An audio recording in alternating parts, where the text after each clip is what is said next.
Shalom, chers bien-aimés. Partout, le Seigneur vous a accordé l'occasion de nous suivre. Nous disons que la grâce, la paix et la miséricorde vous soient multipliées. Aujourd'hui, nous sommes dans notre 7e intervention sur les fardeaux que le Seigneur nous avait donnés pour rappeler aux hommes de Dieu, aux enfants de Dieu, sur la mission de l'Église. Nous commençons notre direct aujourd'hui tout en prenant le texte de Néhémie chapitre 1er. Je suis dans le livre de Néhémie chapitre 1er, verset 1er, je descends jusqu'au 5e verset. Il est écrit: Parole de Néhémie, fils de Hakalia, au mois de Kislev, la 20e année, comme j'étais à Sus dans la capitale. Anani, l'un de mes frères, et quelques hommes arrivèrent de Juda. Je les questionnais au sujet des Juifs réchappés qui étaient restés de la captivité et au sujet de Jérusalem. Ils me répondirent: ceux qui sont restés de la captivité sont là dans la province au comble du malheur et de l'opprobre. Les murailles de Jérusalem sont en ruine et ses portes sont consumées par le feu. Verset 4. Lorsque j'entendis ces paroles, je m'assis, je pleurais, je fus plusieurs jours dans la désolation, je jeûnais et je priais devant le Dieu des cieux et je dis: Ô éternel Dieu des cieux, Dieu grand et redoutable, toi qui gardes ton alliance et qui fais miséricorde à ceux qui t'aiment et qui observent tes commandements. La mission de l'Église, comme je l'ai dit la fois passée, c'est la mission du Seigneur, c'est la mission du Christ qu'il a confiée à l'Église. C'est ça toute la Bible. Vous allez me poser des questions, prophète Jean-Willy. Tu es parti de Jacob, de David.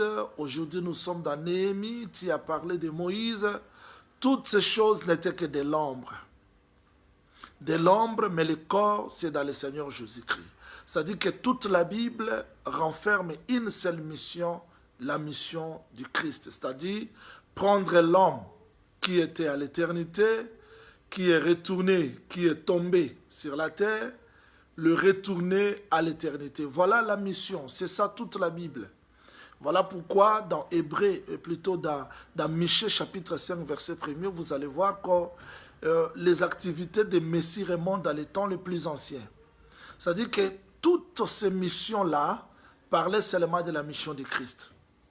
Voilà pourquoi ne soyez pas étonnés si à chaque direct nous cherchons la pensée du Seigneur cachée, tantôt dans Moïse, dans Gédéon, dans Néhémie. C'est parce que tous ces gens-là n'étaient que de l'ombre. Comme Hébreux chapitre 1er, verset 1er jusqu'au 2e verset dit: Dieu parlait tantôt d'une manière, tantôt d'une autre, plusieurs reprises, de plusieurs manières. C'est-à-dire que tous ces gens-là n'étaient que le langage de Dieu. Aujourd'hui, nous avons voulu prendre l'exemple de Néhémie. Parce que toutes ces choses n'étaient que de l'ombre, mais le corps, c'est dans le Seigneur Jésus-Christ.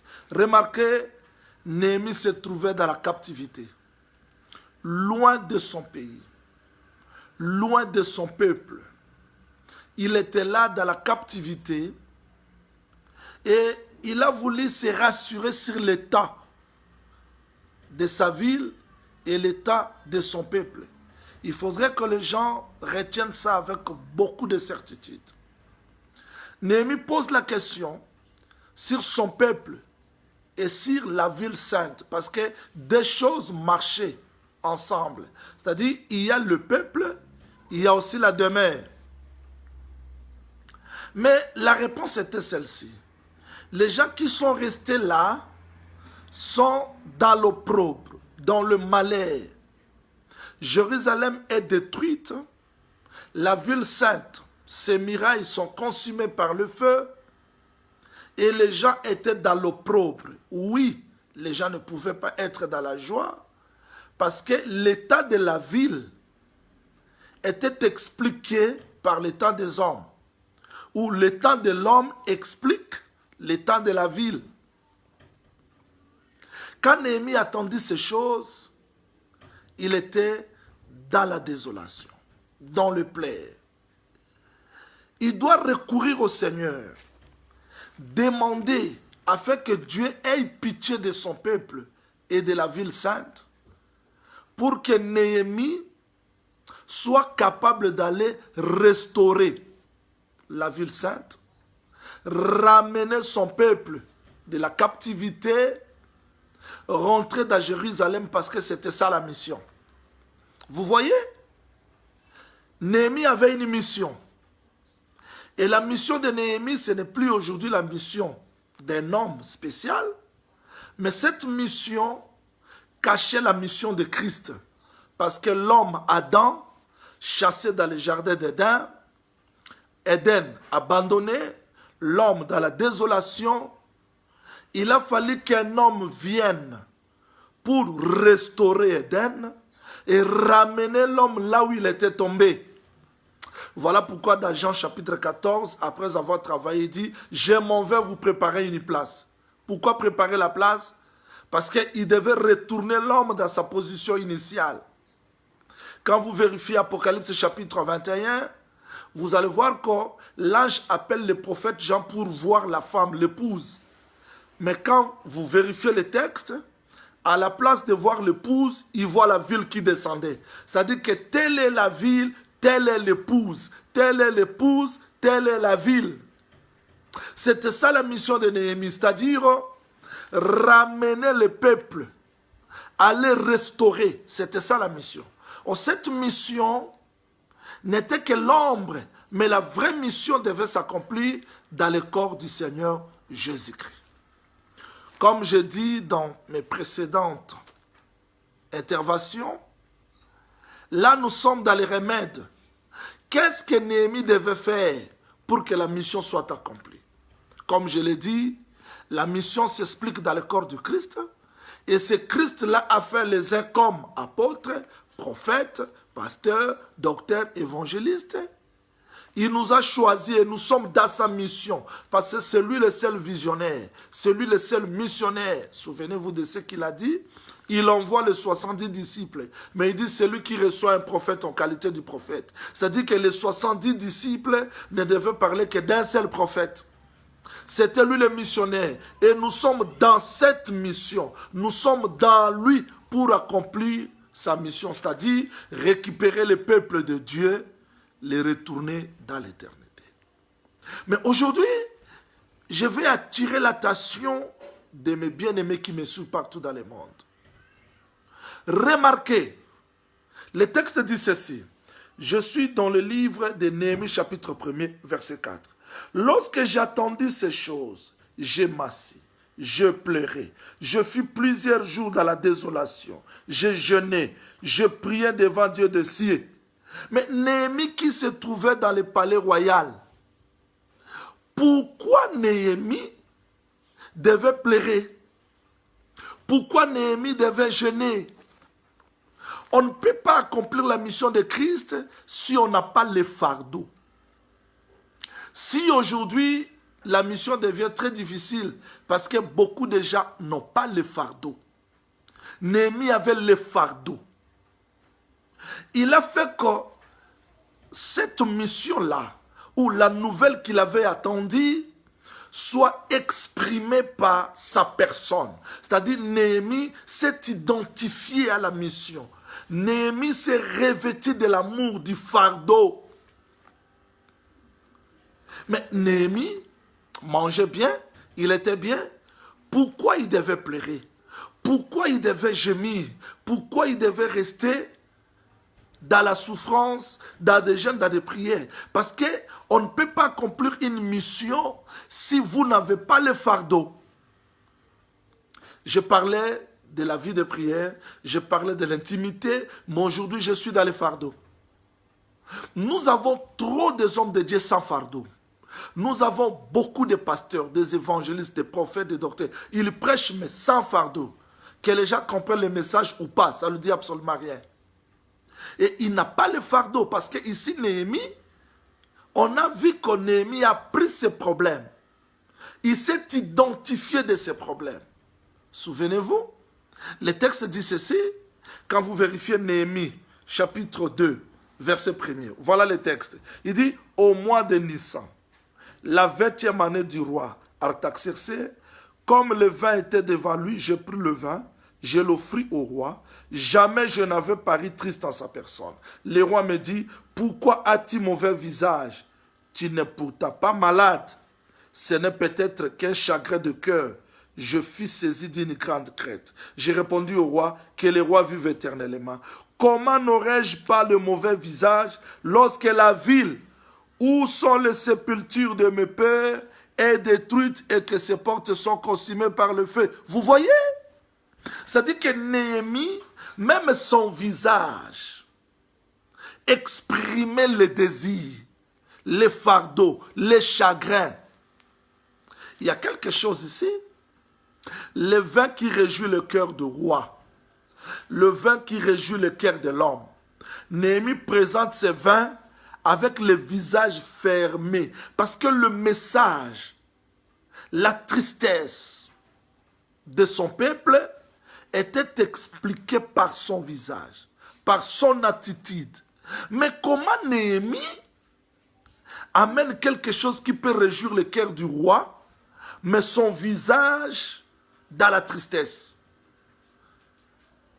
Parce que cette tristesse, ce fardeau-là, il avait la nouvelle de la souffrance de son peuple dans son visage. Vous pouvez comprendre avec le texte que le vin qui réjouit le cœur de l'homme, le vin là sort d'une vigne. Et quand les arbres de la forêt sont allés chercher la vigne pour qu'il règne sur eux, la vigne a dit ceci, je ne peux pas renoncer. Renoncer à quoi? À mon vin qui réjouit Dieu et les hommes. C'est-à-dire que le seul homme qui a réjoui le cœur de Dieu, c'était le Seigneur Jésus-Christ. Voilà pourquoi ce jour-là, quand Pierre n'avait pas compris, il dit, il faudrait qu'on bâtisse une tente pour toi, Jésus, pour Élie, pour Moïse. Élie et Moïse ont disparu dans la nuée.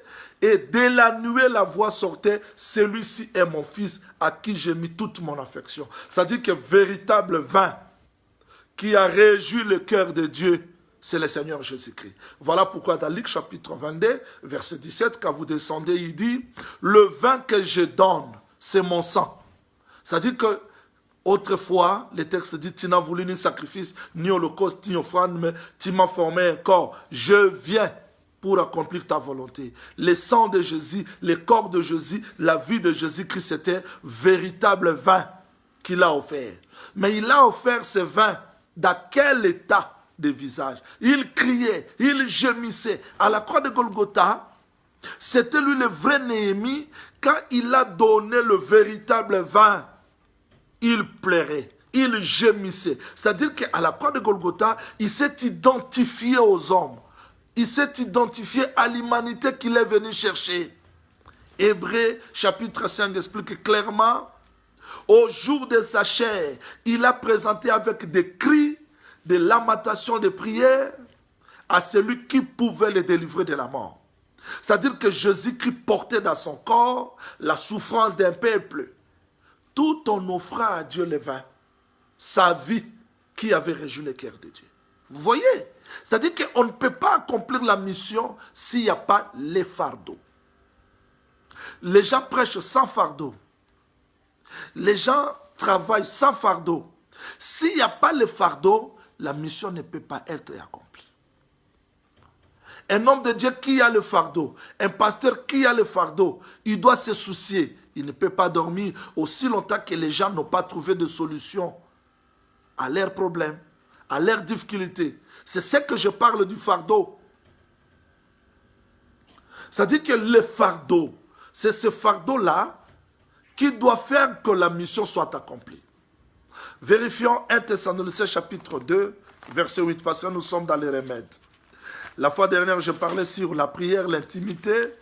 Nous ne pouvons pas manquer à revenir sur ça.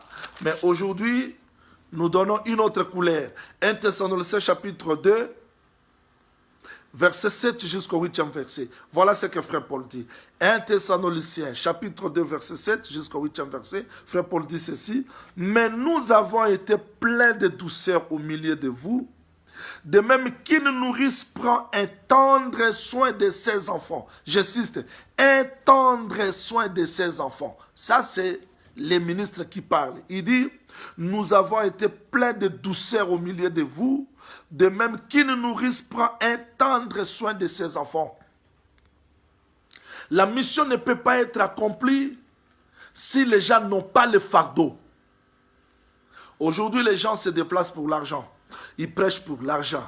Ils font des missions pour être vus. Ils passent à la télévision pour être vus. Il n'y a pas le fardeau des âmes.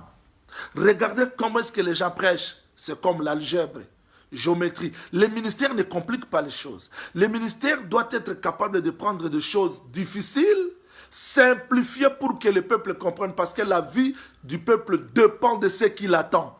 Et si le ministère complique encore les choses, c'est-à-dire il n'y a pas le fardeau, on prêche pour être vu, on enseigne pour être vu, alors que le Seigneur était clair, il avait dit, l'heure viendra, je ne vous parlerai plus en parabole. C'est aujourd'hui la dispensation de l'esprit, le ministère de la parole, où il ne peut plus parler en parabole. Mais si les gens viennent, ils écoutent l'enseignement, les têtes chauffent. Quel est ce ministère-là dans la Bible qui a travaillé comme ça? Il n'y a pas le fardeau. On dit, bon, si vous ne comprenez pas, il n'y a pas de problème. Il n'y a pas le fardeau. Mais frère Paul dit, nous aurions voulu dans notre vive affection pour vous, non seulement vous donner l'évangile de Dieu, mais encore notre propre vie, tant que vous nous étiez devenus chers. C'est-à-dire le pasteur donne même sa propre vie pour le fidèle. C'est ça le fardeau. Nous avons vu déjà convoquer des prières de jeûne. Lui-même mange à la maison. Comment est-ce que la mission doit être accomplie s'il n'y a pas le fardeau? Ici, le frère Paul dit, nous aurions voulu dans notre vive affection pour vous, non seulement vous donner l'évangile de Dieu, c'est-à-dire les où, les quoi, c'est-à-dire, mais aussi notre propre vie. C'est-à-dire la mission ne peut pas être accomplie si les gens ne sont pas capables de donner même leur propre vie, se sacrifier jusqu'à ce que le peuple trouve solution à leurs problèmes. Je ne peux pas comprendre un homme de Dieu qui dort du 1er janvier jusqu'au 31 décembre dans sa maison, qui ne cherche pas le Seigneur pour les fidèles, qui ne passe pas l'état. Non, la mission ne peut pas être accomplie si les gens ne se donnent pas. Il faudrait que le ministre, les serviteurs, regardez Néhémie. Néhémie s'est armé de cette souffrance-là dans son visage. Il faudrait que les gens soient capables de se donner. Non pas seulement donner l'enseignement, mais donner aussi leur propre vie. C'est ça le fardeau. Donc, sans le fardeau, la mission ne sera pas accomplie. Pour que la mission soit parfaitement accomplie, que le Seigneur nous suscite des hommes qui ont le fardeau. Des pasteurs qui ont le fardeau des brebis. L'homme de Dieu, on passe beaucoup de temps à faire des missions. On prêche ceci, ici, là-bas, pour chercher quoi? Je ne sais pas. C'est pas ce que frère Paul dit. Frère Paul dit, celui qui prend soin du troupeau tirera les fruits, mangera les fruits, le lait. Celui qui prend soin de l'arbre mangera les fruits. C'est-à-dire que vous devez prendre soin du troupeau que le Seigneur vous a donné. Même si l'église a 10 personnes, 20 personnes, 5 personnes, ne croyez pas que dans l'église de 5000 personnes, tes problèmes seront résolus. Non, la mission de Christ, ce n'est pas ça. Il faut payer le prix. Les gens que vous voyez là, qui n'ont pas d'argent, la forme, si vous payez le prix, vous ne donnez pas seulement l'évangile, vous vous donnez aussi. Vous restez dans la présence du Seigneur parce que vous avez la capacité de rester dans la présence du Seigneur. Priez pour que le Seigneur ait pitié de ces gens-là. Que le Seigneur accorde la solution à leurs problèmes. Ça sera possible que Dieu vous récompense d'une manière ou d'une autre. Si aujourd'hui nous avons trop de pasteurs mendiants, c'est parce que les gens ne payent pas le prix. Ils ne se sacrifient pas. On ne doit pas donner seulement l'enseignement, mais on doit aussi se donner pour que la mission soit accomplie parfaitement, il faut que nous travaillions à l'exemple du Christ. Le Seigneur a donné l'évangile, mais il s'est aussi donné. Ici, nous voyons Néhémie, et il a appris que sa ville, son peuple se trouvait dans la souffrance, dans la désolation. Il a porté ça dans son corps, dans son visage. Exactement, frère Paul dit, il faudrait que, si c'était possible, on pouvait même donner notre propre vie. C'est ça le ministère. C'est-à-dire, s'il n'y a pas les fardeaux, il n'y aura pas l'accomplissement de la mission. On va prêcher d'une manière superflue. Dieu de la chair, on s'arrête là. Mais le travail, il faut que le peuple qui vient trouve des solutions à leurs problèmes. Et cela nécessite les fardeaux. Je vais vous faire remarquer une chose dans la démarche de Néhémie.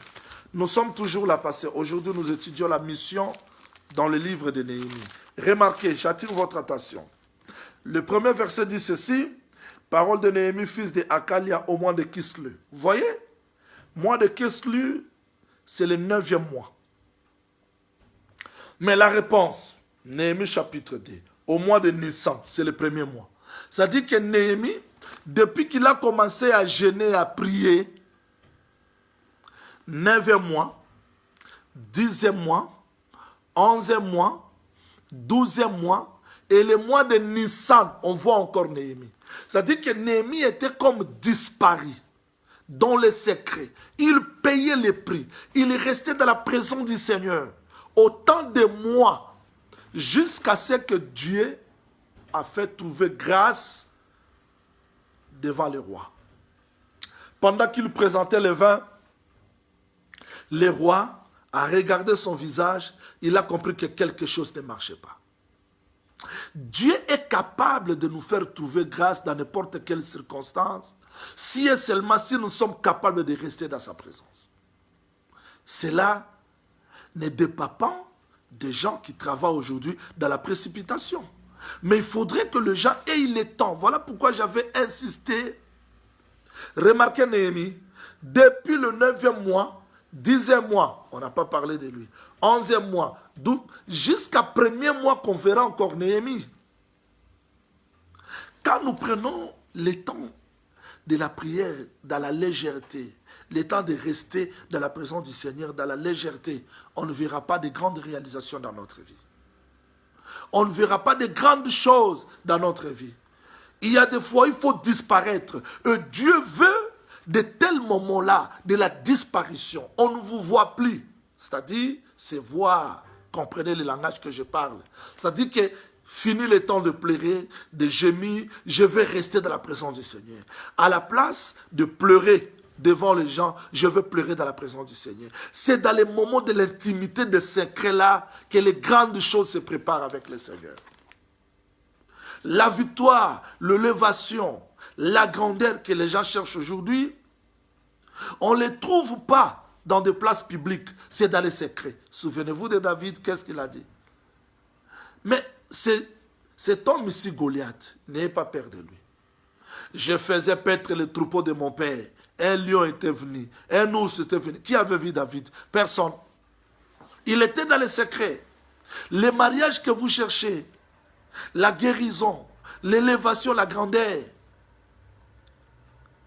on ne les trouve pas comme ça. Il faut avoir le temps de l'intimité avec le Seigneur. Le temps du secret. Néhémie disparaît. On ne le voyait plus. On n'attendait plus de Néhémie alors qu'il était toujours dans la présence du Seigneur.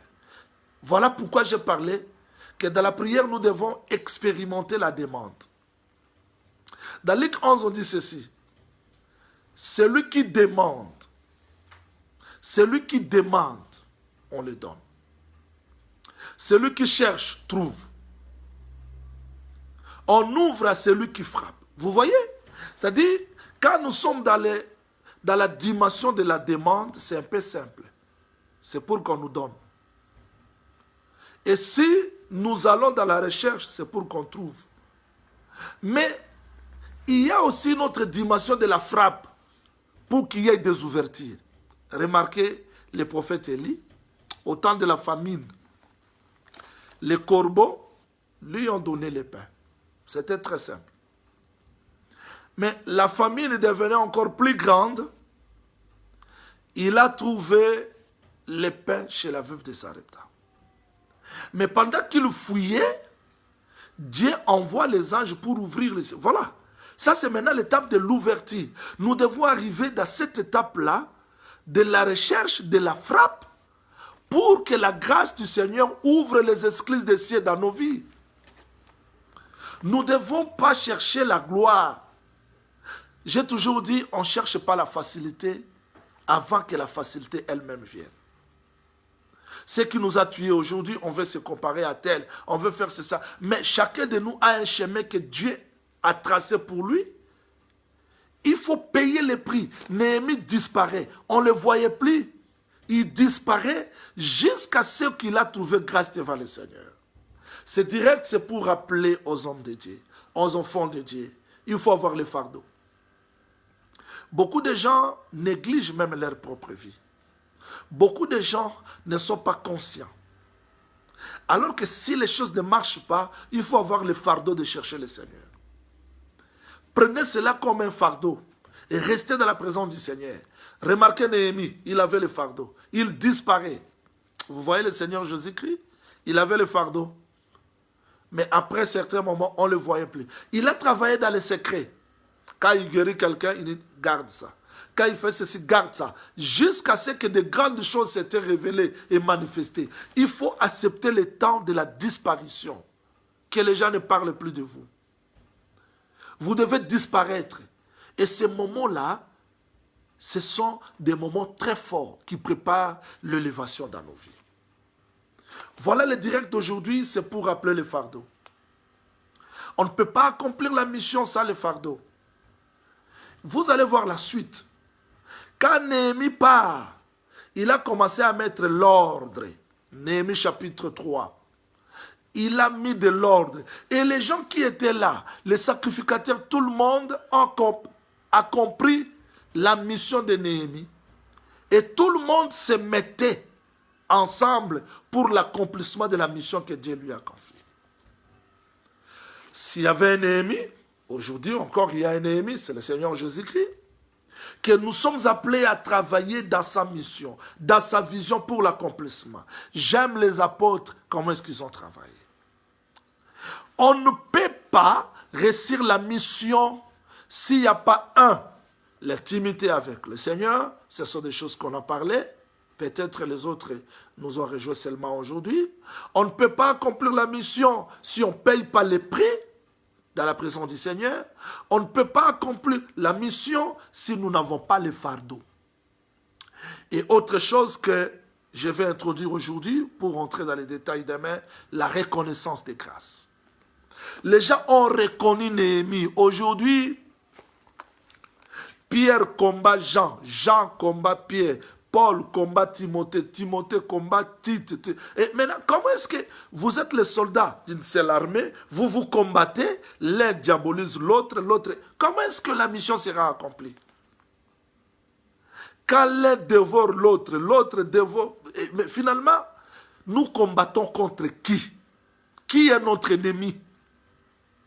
La mission ne peut pas être accomplie si l'apôtre combat prophète, le prophète combat apôtre, le prophète combat docteur, évangéliste. Et finalement, quand les gens viennent dans l'église, ce n'est plus pour écouter la parole, l'évangile, mais c'est pour assister au débat. Et nous avons fait des gens nos fans. Celui-ci est fan de tel prédicateur, l'autre là soutient. Oh, alors, attendons-nous au jugement.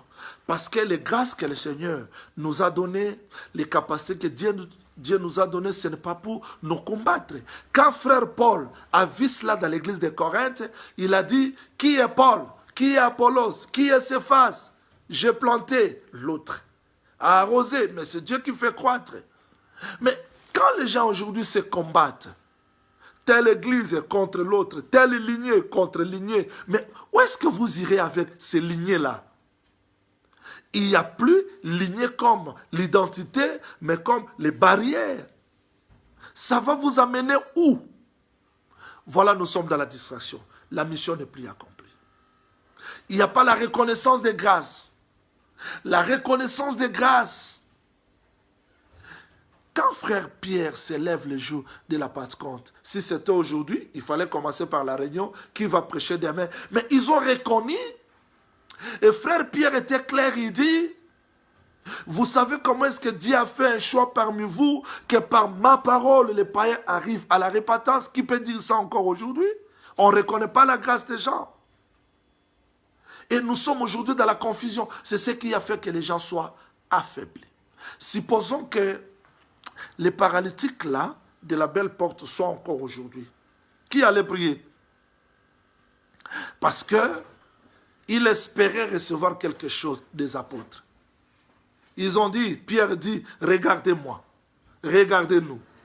C'est que j'ai. Jean aussi devait dire non, moi je vais ajouter, et les paralytiques n'allaient pas marcher. Trop de tiraillements, trop de disputes inutiles, les âmes meurent. La mission ne peut pas être accomplie s'il n'y a pas la reconnaissance des grâces. Il faudrait que le Seigneur nous accorde la capacité de reconnaître les grâces des autres. Écoutez, il y a un verset que je vais terminer par là parce qu'on me signale que nous avons déjà épuisé les 30 minutes. Je vais lire seulement ces versets, nous allons continuer demain. Ces versets me frappent beaucoup. Et vous allez voir que si l'œuvre devient très difficile aujourd'hui, c'est parce que les gens ne se reconnaissent pas. Philippiens chapitre 2, verset 5. Ayez en vous le sentiment qui était en Jésus-Christ. Existant en forme de Dieu, il n'a pas regardé son égalité avec Dieu comme une proie à arracher. Mais il s'est dépouillé lui-même, en prenant une forme de serviteur, en devenant semblable aux hommes. Il a apparu comme un vrai homme. Il s'est humilié lui-même, se rendant obéissant jusqu'à la mort, même jusqu'à la mort de la croix de Golgotha. Quel enseignement frère Paul veut nous dire? Nous devons avoir les sentiments qui étaient en Christ. Nous devons nous soumettre les uns aux autres. Il faut attendre comment est-ce que les gens prêchent aujourd'hui. Il dit, ne faites rien par esprit de parti pris ou par vaine gloire, mais que l'humilité vous fasse regarder les autres comme étant au-dessus de vous-même. C'est ça, on doit se soumettre. Mais tu te soumets à qui? Parce qu'aujourd'hui, il y a des super apôtres, des super prophètes, des super docteurs, des super évangélistes qui ne se soumettent pas. Il y a les uns qui est père, mais il n'a pas un père. Il veut qu'il soit appelé père, mais quand on lui pose la question, maintenant, qui est ton père? Lui n'a pas le père. Les gens ne se soumettent pas l'un ou l'autre. Et maintenant, comment est-ce que nous allons accomplir la mission? La mission ne peut pas être accomplie dans le désordre. Il faudrait que les gens aient l'esprit d'humilité, que les gens reconnaissent les grâces des autres. Alors la mission sera accomplie. Quand j'ai fait une étude sur la conférence de Jérusalem, j'ai compris pourquoi même cette église d'Antioche n'était pas divisée. Paul était capable de répondre aux questions, mais parce que la plupart des gens qui composaient l'église d'Antioche étaient des Juifs. Il a compris que nous devons monter à Jérusalem pour que le problème soit résolu là-bas. Voilà la reconnaissance des grâces. C'est ça la reconnaissance des grâces qui fera que la mission soit accomplie. Mais remarquez une chose pour qu'on termine. Néhémie a eu le temps d'intimité avec le Seigneur. Il a eu le temps de considérer aussi les autres. Il a eu le temps de distribuer les tâches. Aujourd'hui, dans l'œuvre du Seigneur, je vais m'arrêter là-bas parce qu'on m'a fait signe que j'ai déjà dépassé 30 minutes. S'il n'y a pas la complémentarité, je vous l'ai dit, la mission ne sera pas accomplie. Mon frère, ma soeur, toi qui me suis, tu as des problèmes et des difficultés. Néhémie avait le fardeau. Néhémie est resté dans la présence du Seigneur jusqu'à ce que le Seigneur réponde à ses préoccupations. Et nous devons avoir le fardeau. Nous devons donner au peuple pas seulement l'enseignement, nous donnons aussi nous-mêmes. Alors l'œuvre de Dieu sera accomplie. Que le Seigneur bénisse tous ceux qui m'ont suivi ce soir. Rappelez aux autres, je vous vois aujourd'hui nombreux. Je ne vais pas prendre trop de minutes. Demain, nous serons là, l'heure de l'Afrique du Sud à 21h, pour la continuité de cette étape très importante. Pour ceux qui ne m'ont suivi qu'aujourd'hui, nous parlons sur la mission de l'Église. La mission de l'Église, pour que cela soit accompli, on a besoin de rester dans la présence du Seigneur, payer le prix, comme aujourd'hui j'ai dit. Néhémie est resté dans le silence jusqu'à ce que Dieu fasse de grandes choses dans sa vie. Un homme de Dieu doit avoir le temps de silence, le temps de l'intimité, pour que de grandes choses se déclenchent dans sa vie, afin que le peuple trouve des solutions. On n'a pas le temps de nous distraire, de nous combattre, mais un homme de Dieu doit avoir le fardeau, avoir le temps de jeûner, de prier pour que les gens trouvent des solutions. Et nous devons aussi avoir l'esprit de la complémentarité parmi nous. Tu peux faire un enseignement, tu invites l'autre, tu sais que Dieu l'utilise très puissamment. Ça ne change rien. L'œuvre de Dieu sera accomplie. Que le Seigneur accorde la force.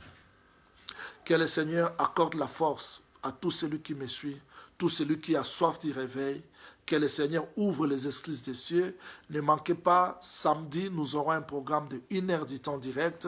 Nous aurons le temps de prière et de jeûne. Nous allons prier pour les dons, pour le charisme, pour que le Seigneur Jésus-Christ nous assiste. Seigneur, je prie pour mes frères et sœurs. Je prie pour les gens qui ont des problèmes et des difficultés. Je prie avec tout mon cœur. Je veux que cette parole accorde la solution à ton Église, que cette parole élève les gens qui ont besoin de l'élévation, accorde la force aux gens qui sont affaiblis. Tu as dit, je serai muraille de feu tout autour de Jérusalem. Garde ton œuvre au nom du Seigneur Jésus-Christ. Nous avons ainsi prié. Amen. On se voit demain à 21h de l'Afrique du Sud. Que le Seigneur Jésus-Christ vous bénisse. Merci.